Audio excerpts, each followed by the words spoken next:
Hi, hello. Welcome to the episode of Isaiah's Newsstand. It's your host, Isaiah Edwards. The date is July the 12th, 2025. Hopefully this episode finds you well, in good spirits and high hopes. As for me, I'm doing pretty good. Hopefully you're having a good Saturday. Dare I say a great Saturday. As for me and mine, it's going well. Still somewhat early. It's like the afternoon, you know. We woke up pretty early, around like 6ish or so. And I was just like, look, I'm up. I have my energy now. I might as well go to the gym now. And we went ahead and just had an early gym session. Overall, it went well, went good. Didn't have like the failure situation like we had yesterday, so that's good. I'm also just, always reminded that like Friday is usually the worst heavy lift day just because I'm coming off of work. So I'm usually the most tired. That being said, I still got pretty gassed out, but, that comes with the territory of just heavy lifting, I feel like. Good news, though. And I feel like this is almost bittersweet because it proved my point I was making yesterday. We did hit a couple of PRs on my squat and on my deadlift, so that's dope. But naturally, we didn't on any bench. Same old same on the bench. We're still struggling. We're still trying to move 225. But, I mean, hey, we're moving to, 245? That's so weird. That's so weird to say out loud. Like, but hey, I'm excited about that. I'm excited to be, doing more. I think that's good. But yeah, so overall, good gym session. Let's see. There's really nothing else to really report in my personal news. We're just kind of hanging out. We're vibing. So yeah, let's go ahead and do our startup and let's get into some news.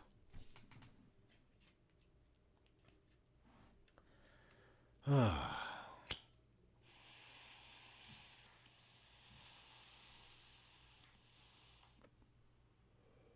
a double dip.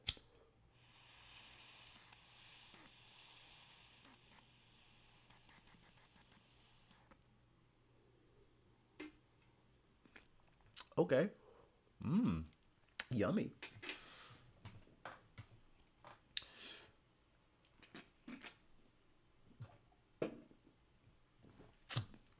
All right.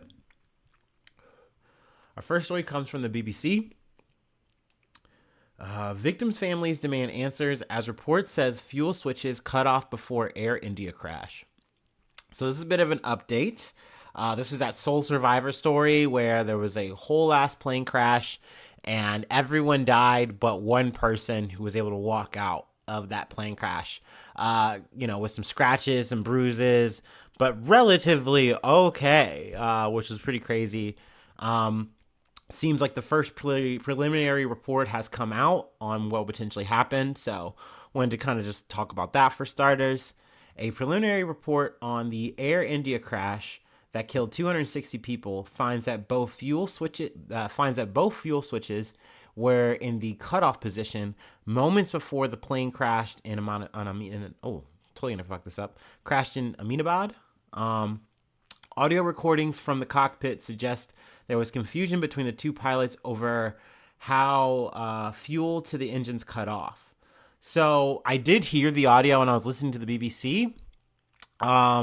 And you have one pilot ask, he's like, hey, did you turn off the fuel switches? Because they're off. And and the other co-pilot goes, no, I didn't do that.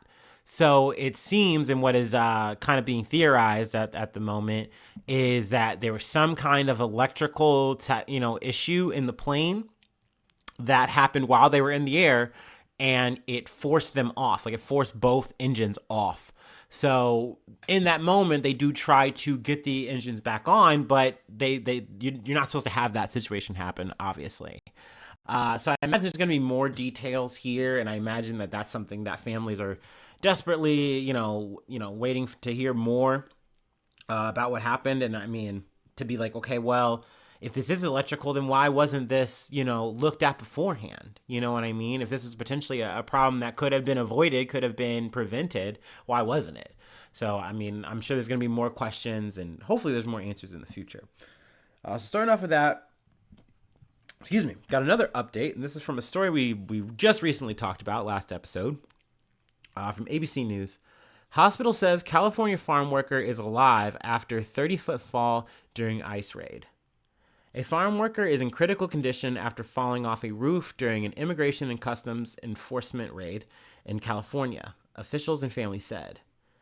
I'm just going to skip ahead a little bit. The United Farm Workers Union initially said that the man, Jamie Garcia, died, but the Ventura County Medical Center later released a statement that he was alive and in critical condition. So that's good news. Obviously it doesn't take away from the situation, doesn't take away from how fucked up it is and how fucked up it was. But, at least he's not dead, and hopefully, he does recover. But yeah, definitely a relevant update. When I initially had heard the story, I was like, okay. And then I woke up again and it just seemed like, and there's still a bunch of stories that are saying like, oh, the person died. But, once again, this was the first story I saw that I was like, no, he's not dead. That was just a miscommunication. So here we go there. Moving on to our next story. Once again, I got another news drop from a homie. Now, they kind of gave it to me early at the top of the day, and I started noticing that the story is getting a little bit more traction. So, I don't know, maybe you heard it here first. We'll see. From Scripps News. Person dies from bubonic plague in northern Arizona.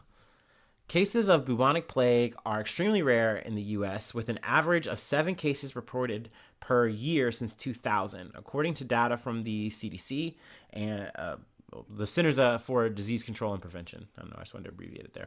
Anyway, let's get into the story. A person in northern Arizona has died from a case of bubonic plague. The individual, who was not identified, was treated at Flagstaff Medical Center Emergency Department and died there the same day, despite life-saving attempts, according to a statement from Northern Arizona Healthcare. Rapid diagnostic testing by the Arizona Department of Health Services found that the patient had Yersinia pestis, which is the bacteria that causes the plague, according to Northern Arizona Healthcare. The plague is historically associated with the Middle Ages in Europe, where it was rampant and led to one of the deadliest outbreaks in the continent's history. It's sometimes referred to as the Black Death.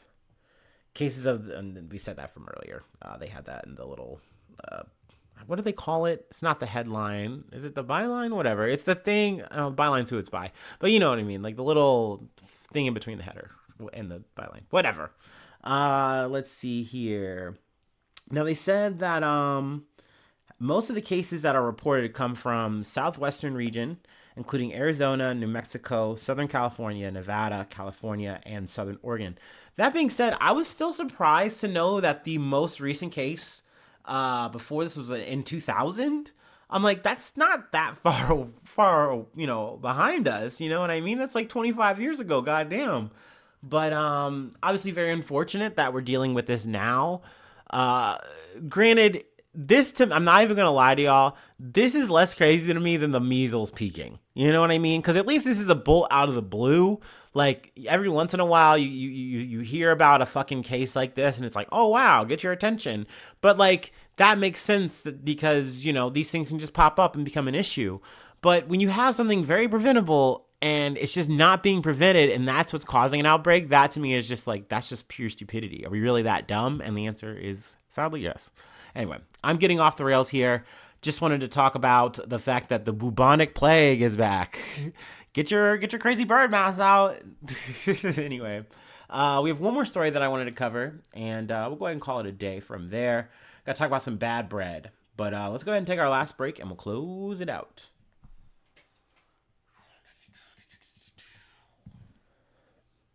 I always love that people like mentioning, just so you know, it wasn't the rats that had the plague. It was actually the bugs on the rats. And I'm like, oh, okay, dude, like, that's fine. That's all fine and dandy. But if I saw a rat, if I saw a mouse, I'm still going to be like, ew, I don't like it. Like, you know what I mean? I'm having this issue, y'all, because I'm not the biggest rodent guy. I'm not like, and I'm saying rodent, and then I'm going to talk about some things that maybe aren't rodents, so mea culpa. But like possums. Raccoons, rats, mice. I don't like these things. I don't want to see these things around, as you know from listening to this podcast. Okay, I'm not into it. They might be into me, but I'm not into them. That being said, For some reason on my feed, like on my YouTube shorts and shit, I'm seeing like more raccoon stories and stuff. People taking in raccoons and raising them and their little fucking babies and shit. And I'm like, I'm not gonna lie, this is cute. This is cute. But the whole time back in my head, I'm thinking about rabies. And I know you shouldn't do that. Because, like, fun fact, I guess, like, most of the time, I think at least with, like, possums, they don't carry rabies or whatever the fuck. I don't know. I'm not an expert. I'm not a wildlife expert. That being said, I don't want to play possum with a possum. Okay? I'm just not into that. That's not my style. I'm not trying to yuck your yum either. If you have a pet full of rats, or, a jar full of rats. I don't know. If you have a whole thing, a cage. There you go. A cage full of rats. If that's your thing and you got to run around your house, go for it, dude. Do your thing. That's dope for you. I love that. Anyway, let's do this last break.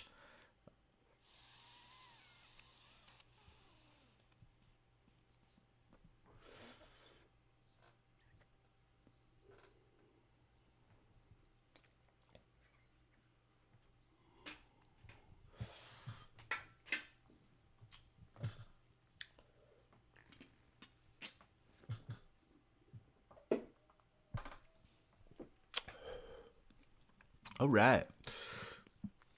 Our last story comes from Men's Journal. Oh yeah, men. We all know men need bread. I don't know. Popular bakery items sold at Walmart recalled for life-threatening reason.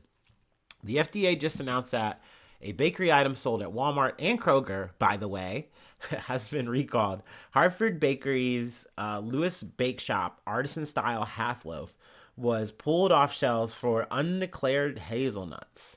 Surprise nuts. According to the report, the product is being recalled out of an abundance of caution for those with severe life-threatening sensitivities to nuts. It's been determined that 6 lots of white bread have been affected. Damn. And were distributed to 12 states occupying the South and Midwest. The potential risk was discovered after 883 loaves of bread in flexible plastic packaging were spotted with visible hazelnuts. Although the labeling does warn of possible tree nut contamination, it does not definitively say that there are hazelnuts within the bakery item. It's recommended to throw out the bread with the FDA's provided lot numbers or loaves that contain the expiration date of July 13th, 2025. The lots listed below can be found on the front panel of the packaging. We're not going to read through all those little numbers and whatnot. Obviously, if you think you're aware, go ahead and check it out. Go ahead and check this little, website. Head over to Men's Journal. Compare, contrast. I got to say, I've never had this bread, though. I wonder if it's any good. It looks pretty good. I don't have a tree allergy. I'll be fine. Or a tree nut allergy. I can take the nut. Pause. No. Let's see here. Obviously be careful, with that. There's another recall that's in this article that I wanted to get to.